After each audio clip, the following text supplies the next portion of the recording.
네, 새 정부 들어서 바라는 점들도 많고 기대하는 게 한창 많은 시기입니다. 횡성은 농촌 지역이고 그래서 농촌이 잘 사는 길, 농민들이 잘 사는 길에 대해서 새 정부에 바라는 점들이 있을 겁니다. 지난 정부 때 대통령 거부권 때문에 그 입법이 좌절됐던 법안이 있습니다. 양곡관리법을 포함한 농민4법인데요. 오늘은 농민4법이 지난 정부에서의 말처럼 농촌을 망치는 농망법인지 아니면 농촌과 농민을 살리는 법안인지 여기에 대해서 이야기를 좀 나눠보겠습니다. 횡성군 공군면에서 30년 전부터 농사를 짓고 계시는 구현석 농민을 모셨습니다. 안녕하세요. 네, 안녕하십니까. 양곡관리법을 포함한 농민4법 뭡니까? 간략하게 좀 말씀해 주시죠. 양곡관리법이라 하면 쌀과 보리, 옥수수, 콩 등 곡물 중에서 식량 작물들의 수요와 공급을 조절하는 역할을 하는 법률인데요. 이번에 개정안을 제출했다가 거부당한 내용이 생산비에 관한 부분인데요. 양곡 관리를 할 때 핵심적인 기능인 수요 공급을 결정하는 기능이 바로 수단이 가격입니다. 그래서 그 가격을 기준 가격을 정해서 기준 가격이 시중 가격 기준 가격에 못 미쳤을 경우에 가격을 보장해주는 차익을 보장해주는 그런 법률 개정이 되어 있고요. 또 하나는 소비량이 생산량보다 적었을 때, 그랬을 때 생산량이 좀 넘치는 부분들을 시장에서 격리시키는 수매 제도를 도입한다고 하는 내용을 골자하고 있습니다. 이러한 양곡관리법과 그다음에 역시 마찬가지로 농산물 가격과 유통에 관한 법률도 시중 가격이 기준 가격에 못 미쳤을 때 가격을 차익을 지원해주는 생산비에 딱 맞추는 건 아니지만 생산비에 가깝게 기준에 대해서 좀 지원해주는 그런 내용을 담고 있고요. 그리고 지금 재해대책법이 있는데 재해대책법이 사실 그동안은 대파와 농약비 이것만 이제 지원해줬었는데 자연재해가 있기 전까지 생산비를 근거한 그런 지원을 해주는 그런 내용이 되어 있습니다. 그리고 재해보호법은 자연재해가 계속 늘어나서 충해라든가 고온 피해로 인한 농작물 재해가 늘어나기 때문에 이 부분들을 다음 재해보험이 올라가는 인상되는 그런 것들을 좀 줄여줄 수 있는 그런 법안으로서 기후재난 대책으로서 적합한 그런 법률 개정안이라고 보고 있습니다. 네 가지 법률 중에서 그래도 핵심이 되는 법은 양곡관리법인 것 같아요. 그래서 오늘 얘기는 좀 양곡관리법에 집중해서 말씀을 여쭤보고요. 두 가지, 가격을 보장해 주는 것, 그리고 수매를 하는 것. 아마 이것이 양곡관리법에서 쟁점이 되는 핵심인 것 같은데, 그 전에 쌀 생산비는 누가 어떻게 결정하는 겁니까? 쌀 생산비는 양곡관리 이제 심의위원회에서 결정을 하게 되는데요. 거기에 참여하는 주체는 이제 정부, 소비자, 생산자 이렇게 3주체가 같이 결정을 하게 되어 있습니다. 그래서 그 생산비에 대한 조사를 하고요. 그리고 시중 가격, 그리고 최근 5개년 가격 중에서 최고와 최저를 뺀 나머지 3개년 평균 가격을 조사해서 기준 가격을 정하도록 되어 있습니다. 알겠습니다.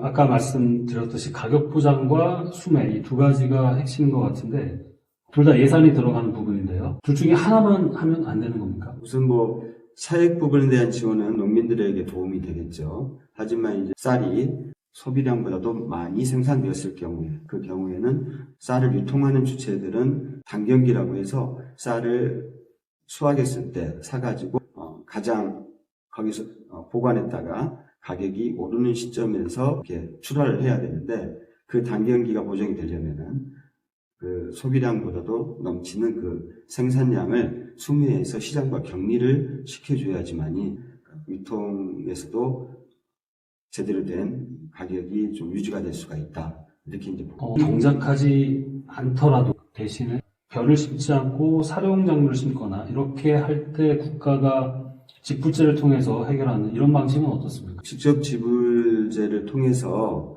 농민들의 어떤 생산비를 좀 보존해주는 역할도 좀 가능하고, 생산 가격이 이제 저하될 뿐만이 아니라 수확량이 이렇게 변동이 있기 때문에 최소한의 사회 안전망으로서 직불제를 늘려야 하는 것은 맞습니다. 그 직불제를 지원하는 어떤 근거가 되는 부분들은 이제 공익직불제에 이미 나와 있고요.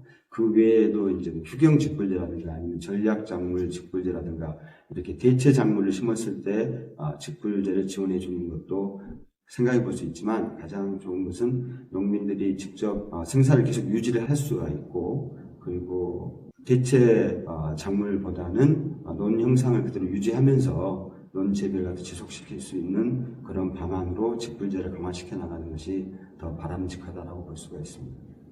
지금 농민들께서 말씀하시는 건 그 현재의 벼 생산 면적을 계속 유지하는 게 좋겠다라는 의견이신 거죠. 네. 그렇지만 어쨌든 예산을 통해서 가격을 보장하거나 수매를 하거나 재정 부담이 생길 텐데요.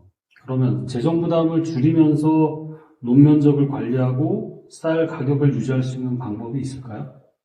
논 면적을 유지하는 방법은 현재와 같이 흔히 말해서 녹색혁명형 농법이라고 해서 비료와 농약을 위주로 해서 생산량을 늘리는 그런 농법보다는 유기농으로 전환을 통해서 유기농이라 하면은 이제 흙을 살리는 그런 농업인데요. 거기에 자연 순환의 원리를 적용을 해서 우리가 생산한 퇴비를 논에 부여를 해서 거기에 이제 흙을 살리고 그리고 유기농 자재로 병해충 관리를 하면서 최대한 좀 안전하게 농산물을 생산을 하는 그런 생태계의 생태순환을 이루는 적합한 그런 방식인데요. 이러한 유기농 방식으로 논에서 배를 생산했을 경우에 수확량은 조금 줄어들 수가 있습니다. 하지만은 논 면적은 지속적으로 유지할 수 있는 그런 방법이고요. 이것은 이후에 기후 문제 해결에도 많은 도움이 되리라고 볼 수가 있습니다. 이제 기후 위기가 우리가 이제 점점 더 심각해지고 있는데요. 기후 위기를 대처할 수 있는 그 방법이라고 하면은 바로 유기농을 강화시키는 일입니다. 공중에 있는 이산화탄소 그리고 논에서 나올 수 있는 메탄가스 발생 이런 것들을 줄이는 방안들은 바로 유기순환 농업을 통해서 토양을 살리는 데서 그 해결책이 있다라고 보여지고요. 그 다음에 지금 생태 위기를 극복하는 데도 화학 농업에 의한 생태계의 파괴를 멈출 수 있는 바로 농업이 유기농업입니다. 그리고 지속적으로 토양 생태계를 유지시킴으로써 이후에 식량 자급도도 높일 수가 있고요.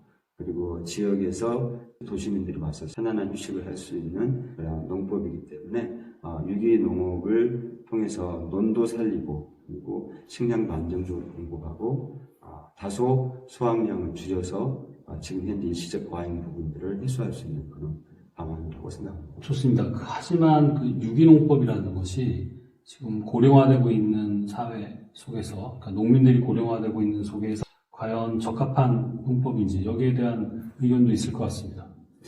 고령화된 그런 농촌에서 논농사는 오히려 더 적합한 그런 영농입니다. 왜냐하면은 논 작업이 아주 기계화된 썰해질이라든가 수확하는 그 작업을 제외하고 나머지 제초라든가 아니면 물 관리 그리고 병해충 관리하는 부분들은 영농의 경험이 많으신 고령 농들이 훨씬 더 잘할 수가 있고요. 그리고 이것은 자잘한 그런 손이 많이 가는 그런 부분이기 때문에 사실 유기농 변농사가 필요로 하는 그런 노동력 형태입니다. 그래서 고령농이 훨씬 더 잘할 수 있다.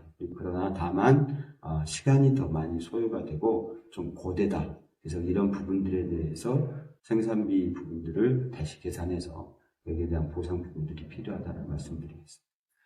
지금까지는 벼농사에 관련된 얘기를 주로 했는데요.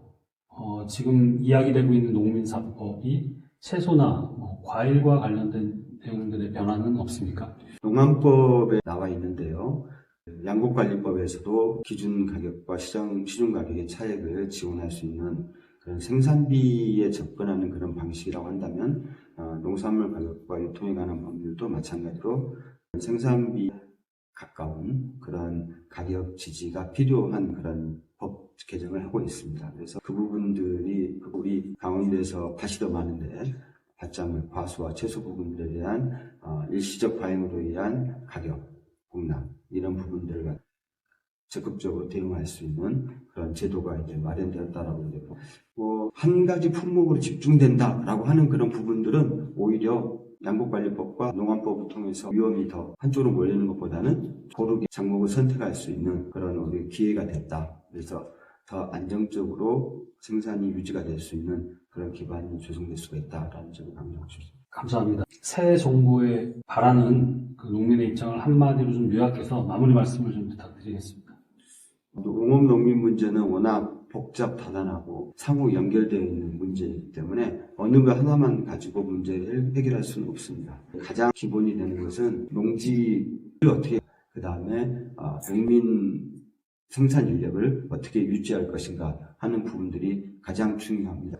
우리가 더욱더 관심을 가져야 될 부분들은 이러한 농업에 대한 사회 안전망을 통해서 농민들 숫자를 확보하는 것, 이것들이 아주 중요하다. 그리고 농지를 농지답게 유지를 할 수 있는 그러한 장기적인 비전이 필요하다. 그래서 농지를 일시적으로 이렇게 문제를 해결할 수 있는 그런 수단으로 보는 것이 아니라 장기적으로 우리나라 100년 대계를 갖다 기약할 수 있는 그러한 방향으로 제도 계획을 해나가야 된다. 그래서 그런 부분들에 대한 계획도 계속 해나가야 될 거라고.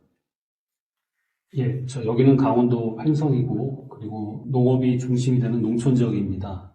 농업과 농촌과 농민이 다 같이 잘 살 수 있는 그러한 방향으로 입법이 되길 바라면서 오늘 인터뷰를 마치도록 하겠습니다. 수고하셨습니다. 네, 고맙습니다.